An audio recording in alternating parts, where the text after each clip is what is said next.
করে না কেমন করে এইরকম বাড়িতে যখন মেহমান চলে আসেন, মেহমান নামাজি, এবার ওই বাড়ির মানুষ ওই মেহমানের সাথে টং টং করে যেন মসজিদে চলে আসে, তার সাথে যেন নামাজে যেন দাঁড়িয়ে যায়, নামাজ যেন পড়ে নাই। কিন্তু শুনুন, এইরকম করে আপনি নামাজ পড়ছেন, অবশ্যই আপনি একদিন যেন ধরা পড়বে। এমনকি এইরকম যেন গ্রামের মধ্যে সর্দার মরণ রয়েছে, প্রতিষ্ঠিতার সাথে এক আয়াত নিষ্ঠতার সাথে যেন ইখলাসের সাথে আল্লাহকে স্মরণ করে নামাজ পড়তে হবে। যেই কোন কাজ করবেন, ভালো কাজ, যেই কোনো কাজ করবেন, এক আল্লাহকে স্মরণ করে করতে হবে। এই ব্যাপারে যারা মানুষকে দেখে নামাজ পড়ে বা কোন কাজ করে বা সম্মানের খাতিরে করে, বিশ্ব নবীজি এই ব্যাপারে কি বলছেন? হাদিসটি যেন বুখারী শরীফের হাদিস। নবীজি বলছে, মান সাম্মাআ সাম্মাআল্লাহু বিহি ওয়া মান ইউরাই ইউরাইল্লাহু বিহি।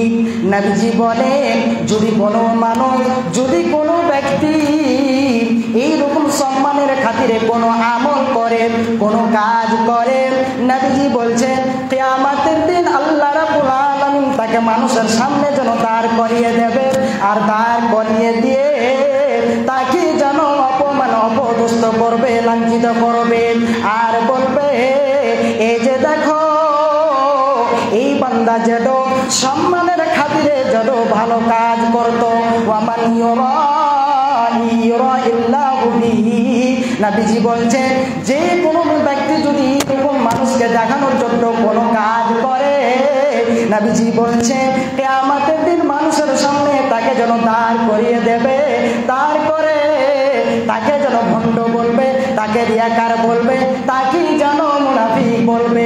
যুবক বন্ধু, তাহলে আমরা যে কোনো কাজ করব, সেটা হোক না নামাজ, কিংবা আপনি সিয়াম পালন করবেন, যাকাত প্রদান করবেন, মাদ্রাসাতে দান করবেন, মসজিদের জন্য আপনি খরচ করবেন, এক নিষ্ঠতার সাথে ইখলাসের সাথে আল্লাহকে স্মরণ করে, নচিত আপনার সব যেন বাতিল হয়ে যাবে, আপনাকে কিয়ামতের দিন যেন অপদস্থ করবে। ভাইজান, কি বুঝতে পারলাম? তাহলে আমাকে আপনাকে আল্লাহকে স্মরণ করে যেন নামাজ পড়তে হবে, নামাজ কায়েম করতে হবে, আল্লাহকে ভয় করে, যাতে করে ধরা না যেন পড়ে যায়। এবারে আল্লাহ রাব্বুল আলামিন বান্দাদেরকে কি নির্দেশ দিয়েছে, কি হুকুম দিয়েছে, এই সম্পর্কে সূরা বাইয়ানা আয়াত নম্বর 5 মধ্যে আল্লাহ রাব্বুল আলামিন বলছে, আল্লাহ বলেন, ওয়া মা উমিরু ইল্লা লিয়াবুদুল্লাহা মুখলিসিনা লাহুদ্দীন হুনাফা। আল্লাহ রাব্বুল আলামিন বলেন, আমি তাদেরকে কেবল এই নির্দেশই প্রদান করেছিলাম, বা তাদেরকে এই যেন হুকুম দেওয়া হয়েছে যে তারা খাঁটি মনে একনিষ্ঠভাবে যেন আল্লাহর ইবাদত করবে, আল্লাহর দাসত্ব করবে, আল্লাহর যেন উপাসনা করবে, ওয়া ইয়াকিমুস সালাহ, এবং নামাজ কায়েম করবে, ওয়া ইউতুজ যাকাত, এবং যাকাত প্রদান করবে, ওয়া যালিকা দীনুল কাইয়্যিমা, আর এটাই হলো সঠিক সরল দ্বীন। ওই যা এই জায়গাতে আল্লাহ রাব্বুল আলামিনের সাথে এক আল্লাহকে যেন রাজি খুশি করার জন্য, আল্লাহকে সন্তুষ্ট করার জন্য, ভাইজা এই নামাজ এমন একটি গুরুত্বপূর্ণ ইবাদত, যার ব্যাপারে অনেক হাদিস এসেছে।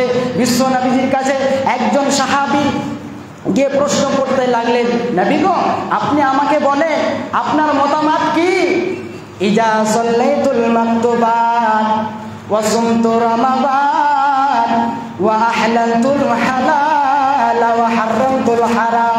নবীজিকে প্রশ্ন করছেন, নবী গো, আপনি বলেন আমি যদি 5 ওয়াক্ত ফরজ নামাজ পড়ি, আমি যদি 5 ওয়াক্ত নামাজ আদায় করি, এবং রমজান মাসের যদি আমি সিয়াম পালন করি, ওয়া আহলালতুল হালালা ওয়া হারামতুল হারামা, এবং হালালকে হালাল জানি, হারামকে হারাম মনে করি, নবী গো, এ থেকে আমি কিঞ্চিত পরিমাণ কম করব না কিংবা বেশি করব না, তাহলে আমি জান্নাত লাভ করতে পারবো কিনা আপনি বলেন?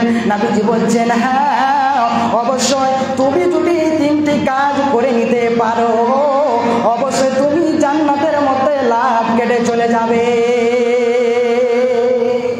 ঠিক টিকা তা হচ্ছে নবীজিকে প্রশ্ন করা হলো, আমি যদি ফরজ নামাজ যদি আমি আদায় করি, রমজানের রোজা রাখি, আর হালালকে হালাল জানি হারামকে হারাম মনে করি, এ থেকে আমি আর কিছু বেশি করব না বা কমও করব না, আমি কি জান্নাত যেতে পারবো? নবীজি বলছেন, হ্যাঁ অবশ্যই তুমি জান্নাত চলে যাবে। তাহলে ভাইজান, যদি নামাজ পড়ি, এই নামাজ আমাকে আপনাকে জান্নাতে নিয়ে যাবে। নামাজ এমন একটি গুরুত্বপূর্ণ ইবাদত, এটা হচ্ছে ইবাদতের মূল ইবাদত, এটা হচ্ছে আপনার ইসলামের বুনিয়াদ।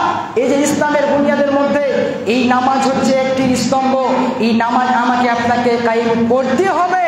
আপনি যেখানে থাকেন না কেন, মাঠে আছেন মাঠে পড়েন, সময় হয়ে গেছে, বাড়িতে আছেন বাড়ির পাশে বসিয়েছে মসজিদে নামাজ পড়েন। ভাই আমার, এই নামাজ ছাড়তে হবে না।